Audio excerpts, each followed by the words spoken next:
Assalamualaikum warahmatullahi wabarakatuh. Hai, apa kabarnya hari ini teman? Semoga diberikan kemudahan, kelancaran, dan keberkahan. Amin, amin, amin ya robbal alamin. Oh ya teman-teman, hari ini kita waktunya pemupukan nih teman-teman ya. Untuk pemupukan keladi-keladi yang ukurannya size-nya remaja ini, kita tuh biasanya pakai NPK teman-teman nih. NPK 16 ya. Nah itu yang unsurnya nutrisinya itu seimbang teman-teman. Dari nitrat, kalsium, sama fosfor itu seimbang teman-teman. Oleh sebab itu biasanya kita pemupukan itu biasanya sebulan sekali teman-teman.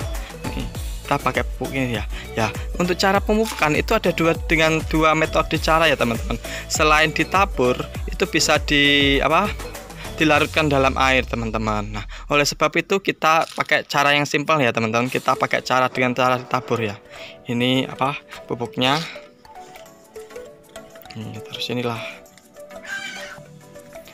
Kebanyakan keladi-keladi yang ada di sini teman-teman itu keladinya itu masih hybrid ya. Jadi kalau untuk ID-nya kita juga belum tahu karena apa? Karena hybrid itu keladi yang belum berada namanya itu belum ada ya. Selain itu silang-silang keladi terbaru teman-teman. Ya waktunya kita pemupukan ya teman-teman.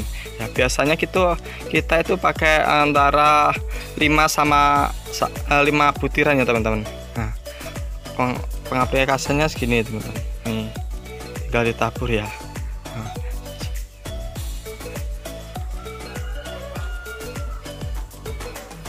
Untuk pemakaian jangan terlalu banyak-banyak ya teman-teman, supaya apa? Nah, karena nanti kalau kebanyakan itu bisa mengakibatkan daunnya akan lonyot satu persatu ya teman-teman.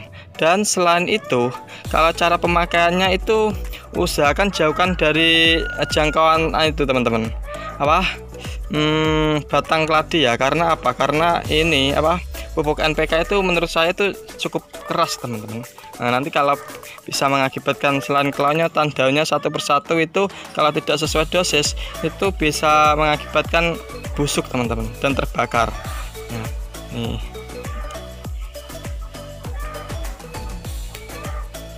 kayaknya sebulan sekali ya usahakan, karena ini salah satu pupuk yang untuk saya recommended lah untuk keladi, karena selain unsurnya seimbang ini untuk perkembangan juga bagus teman-teman, tapi sesuai dosis ya. Nanti kalau kebanyakan juga tidak bagus ini. Nih, jauhkan dari jangkauan itu teman-teman, stang atau tangkainya ya.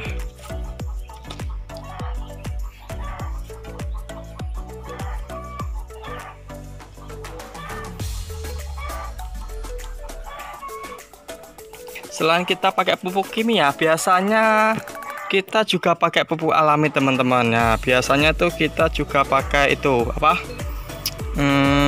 cangkang telur ya. Cangkang telurnya sebelumnya dihaluskan atau ditumbuk secara halus, baru kita kita taburkan. Karena apa? Karena unsur yang ada di cangkang telur itu mengandung unsur yang sangat bagus untuk semua tanaman teman-teman. Karena kandungan yang ada di cangkang telur itu kalsiumnya sangat tinggi, jadi vitamin untuk tanaman itu sangat bagus ya. Oleh sebab itu kalau teman-teman punya cangkang telur itu usahakan dipakai juga nggak apa-apa. Makanya biasanya sebulan sekali ya. Nanti kalau kebanyakan itu akan mati keladinya teman-teman. Oh ya mas, untuk medianya yang dipakai apa ya mas ya? Media semuanya itu bagus teman-teman.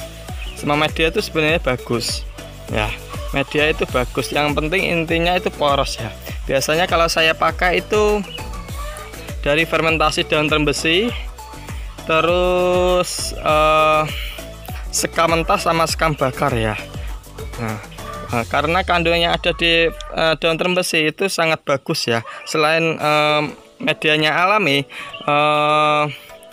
daun terembesi itu unsurnya nutrisinya itu untuk semua tanaman itu banyak banget teman-teman. Nah,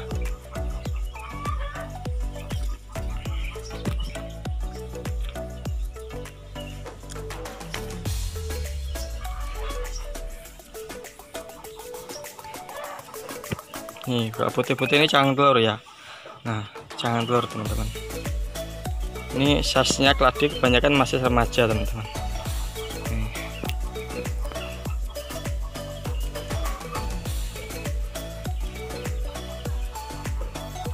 3 atau 4 5 butir lah, jangan terlalu banyak ya kalau untuk pemakaian.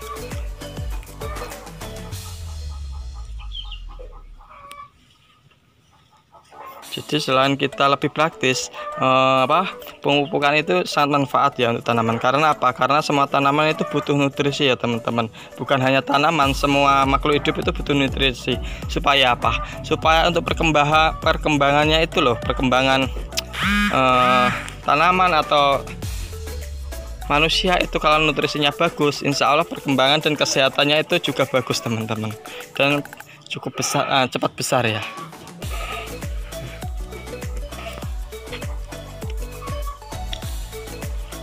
Oh ya, kita lanjut pembahasan media lagi ya teman-teman ya. Selain medianya itu harus poros, karena apa? Karena nanti kalau medianya poros untuk perkembangannya akar dan untuk rongga-rongganya itu loh teman-teman. Karena keladi juga bernafas ya seperti manusia ya. Jadi untuk kalau medianya poros nanti pernafasannya juga bagus, dan untuk akarnya itu untuk perambatannya juga cepat teman-teman. Nah, selain itu keladi itu juga butuh air yang cukup ya, alias keladi itu salah satu tanaman arawit yang suka dengan kelembapan ya. Oleh sebab itu ya teman-teman, usahakan nanti kalau teman-teman punya keladi itu bisa dikasih tatakan air seperti ini ya. Nih, ini tatakan air ya. Karena apa? Selain kita lebih praktis dalam penyiraman, tatakan air itu untuk menjaga kelembapan ya, karena keladi itu suka tempat yang lembab. Selain itu untuk perkembangan keladi, kalau pakai air yang cukup, insya Allah keladinya itu enggak dorman teman-teman. Dorman itu apa ya mas? Ya, dorman itu salah satu cara untuk memperbesar umbi teman-teman, alias dorman itu bisa alias itu semedi, itu biasanya itu lagi betapa teman-teman ya. Biasanya itu nanti tanda-tanda dorman itu gimana mas? Oh ya, salah satu tanda dorman itu biasanya daunnya itu satu persatu akan teman-teman, selain lonyot itu satu persatu itu akan teman-teman habis ya. Biasanya terus itu tinggal pucuknya, dan biasanya itu dorman itu dengan jangka waktu yang tidak ditentukan ya. Biasanya bisa 2 bulan, 3 bulan, nggak tentu teman-teman, karena fokus untuk pembesaran umbi ya. Ya, gimana mas cara mengatasi untuk supaya keladi tidak dorman ya? Salah satu cara mengatasi yaitu teman-teman dikasih tatakan air. Nah, kalau teman-teman nggak dikasih tatakan air, itu biasanya teman-teman tuh harus rutin untuk penyiraman ya. Karena apa? Ya selain itu keladi itu salah satu tanaman yang suka kelembapan. Nah, fungsi tatakan air itu adalah cara untuk menetralisir supaya keladi itu tidak dorman teman-teman. Nah, dan untuk perkembangan keladinya insya Allah kalau dikasih tatakan air itu perkembangan keladi akarnya itu cepat keluar teman-teman. Nah,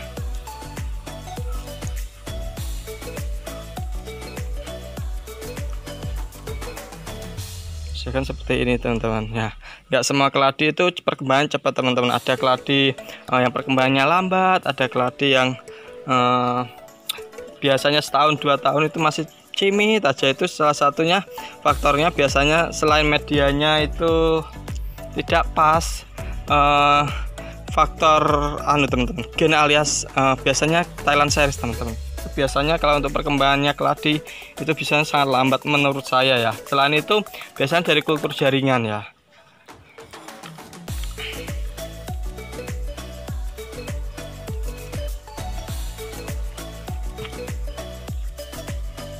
Nih keladinya masih hybrid teman-teman. Kita nggak tahu kedepannya tuh sebagian tuh besarnya seperti apa, kita juga belum tahu ya.